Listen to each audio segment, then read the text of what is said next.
Alright guys, lots to talk about. Hopefully some of this news cheers you Dolphins fans up from yesterday, which was just god-awful news. Well, most of it was. Some of it was reflecting on some bad piece of history, and another was, Jarvis Landry might be extended soon, which is great news. But I think this is brings warms your heart up a little bit more. So let's get into the first piece of news, and that is Jelani Jenkins has finally left the Miami Dolphins. He was a restricted free agent. He has moved on to the Oakland Raiders, and then thank God and good riddance. It's not his fault that injuries ruined his career, but obviously he cannot stay healthy on the field. He is not a three-down linebacker. It's a head-scratching move that the Raiders are famous for making outcasts, good again. So hopefully, I hope Jelani Jenkins the best, but he just didn't work out here. Injuries ruined his career. He could not stay healthy.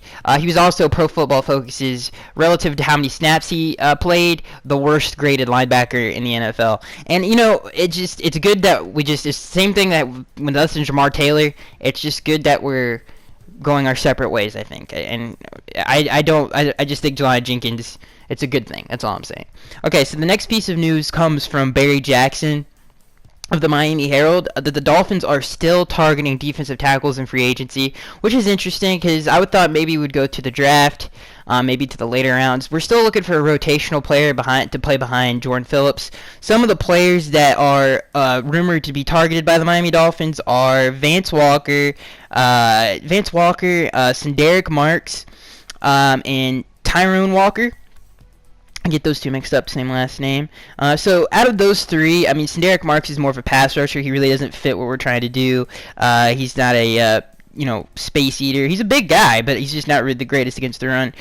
He's way better pass rusher than he is against the run. Tyrone Walker is not Tyrone Walker, Vance Walker. I think out of those three, I think I like Vance Walker the most out of those three in terms of he didn't play at all last season.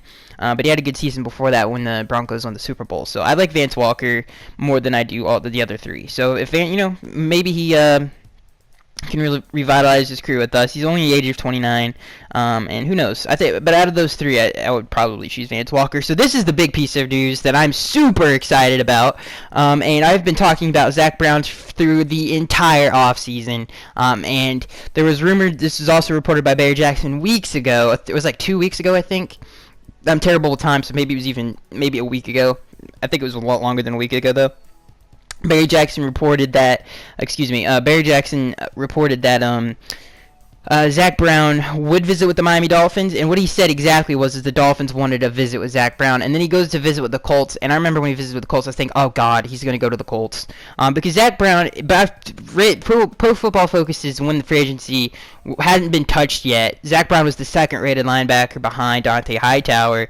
Obviously, Zach Brown went to the Pro Bowl. He was an alternate, but he deserved to go to the Pro Bowl. If he didn't play for Buffalo, he would have made it. He would just want to made it straight up first team. And Zach Brown had one heck of a year last season, and he's such an underrated linebacker. First time, listen to this. This is the first time he has ever started 16 games in his career, and this is what he did. He had 149 tackles, 4 sacks, 2 forced fumbles, an interception, and 4 pass defense. Okay, and 2 forced fumbles. I think I just said that. But he's only 27 years old.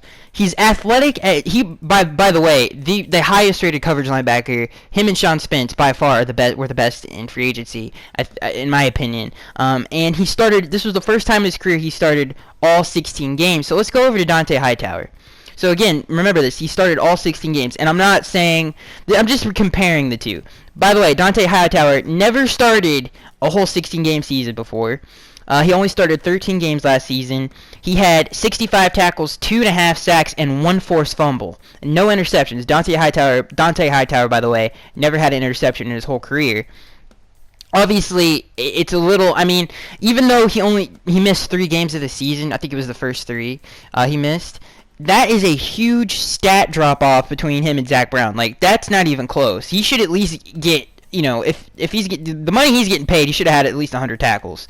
But the Patriots again, they use sub packages a lot. So Dante Hightower's not on the field as much as Zach Brown was, which is a good thing for us. Again, and the good thing about Zach Brown is, obviously we're strapped for cap room and stuff like that, but it's not as bad as people think. But again, Zach Brown, the pluses to Zach Brown. just he's not as physical as Lawrence Timmons against the run. That's where his shortcomings come. Like, he's not the physical, but we don't need him to be that. He's a great coverage linebacker, which is what this Dolphins defense desperately needs to cover some crap in tight ends. He obviously he's a tackle machine, almost 150 tackles, 4 sacks, 2 forced fumbles, and a pick. And a lot of people bring up the Buffalo game. That was more of a collective team effort, and that whole team couldn't tackle. There are people who have put Hall of Fame career numbers up before in their career, like Kyle Williams, who are just missing tackles. And Marcel Darius in the second game when he came back, he couldn't tackle Jay Ajayi. So that's not. I mean, let's just let's take it easy. Lorenzo Alexander is having one heck of a season. Got crap and trucked over a couple times. So that was a whole team problem. I'm not going to blame that all on Zach Brown. Like I said, not the greatest against the run in the world, but he's such a great. He ran a 4.5 or something like that coming out of college. So he's super athletic. He can run sideline to sideline. But again, I'm saying this again. First time he's ever started 16 games in a season, he puts up those numbers, which is insane. The second most starts he ever had was his first year in the NFL in 2012, where he had 14. And he had 5 sacks that year. He had 5, and he only started 14 games. This guy is an elite pass rusher. At the linebacker position, I mean, the man's putting up, and he plays middle linebacker, for God's sakes, and he's putting up those sack numbers. I think that's even more. I think that's more than Dante Hightower has ever had in one. Nope. Dante Hightower's best season, he had 6, and I think Zach's best sack total season, he had 5.5. So I mean, they're similar players, but I think Zach Brown is just more of he's a better coverage guy. But again, he obviously, and this also comes from Barry Jackson. Apparently, the market for him, he's a little bit cheaper because of, I don't know why teams are passing on him. Maybe because this is the first time he's ever started 16 games in a season. But if we can get him even on a cheap deal, I don't know what the linebacker core would look like, because obviously, I don't know if we would start Zach in the middle or Lawrence. We'd probably go with Lawrence in the middle and then Zach on the right outside and maybe Kiko on the left outside. There's also a report by Barry Jackson that Kiko wants to stay in the middle. I would rather get him out of the middle and I would probably, if it was me, put Lawrence in the middle. Zach Brown would be an edge rusher for sure because of those sack numbers that he's putting up.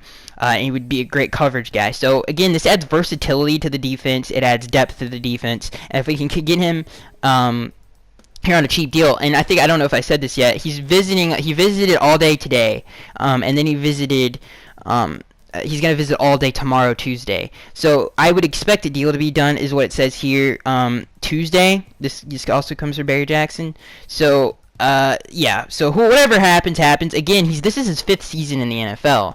So this guy is super young, super talented, and I think one of the reasons, to get into some of the negatives, that he never really didn't get a big deal in free agency is this was the first year he started all 3 downs. This is the most snaps he's ever taken as a player, and I think that's what kind of hurt his stock, because nowadays you want players that can stay on the field at all times, and I think Zach Brown proved that he could do that last season, and putting up gaudy numbers like 149 tackles, 4 sacks, 2 forced fumbles, and a pick. That's good. That's come home, man. I mean, if we had a linebacker that put up those stats, we would, it would be totally fine. So I think if Zach Brown came in on a cheap deal, which is purportedly what hopefully is going to happen, that would be great. So that is going to be it, guys. I am SkyX1083. Let me know what you guys think about this news, and I'll see you guys in the next one.